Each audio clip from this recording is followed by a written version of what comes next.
दोस्तों, आज मैं लेके आया हूँ वो कहानी जो किताब में नहीं मिलती। एक ऐसी चिट्ठी जिसने अंग्रेजों को हिला दिया। सन 1857 मेरठ में उठी चिंगारी दिल्ली तक पहुंच चुकी थी। अंग्रेज समझ चुके थे कि यह सिर्फ सिपाहियों का विद्रोह नहीं, यह पूरे भारत की बगावत है।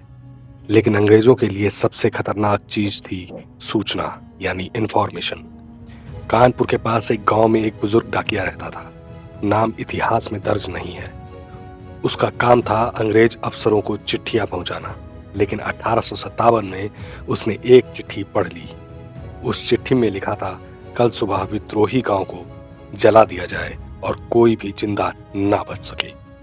डाकिया जानता था, अगर वह चिट्ठी पहुंचा देता है तो पूरा गांव खत्म हो जाएगा। अगर यह चिट्ठी नहीं पहुंचाएगा तो उसे फांसी तय है। उसने चिट्ठी जला दी और उसी रात गांव के हर घर का दरवाजा खटखटाया और कहा, भाग जाओ, सुबह यहाँ आग बरसेगी। अगली सुबह अंग्रेज सैनिक आए। पूरा गांव खाली था, कोई नहीं मिला। ब्रिटिश अफसर चिल्लाया, दे वेनिस्ड लाइक घोस्ट्स।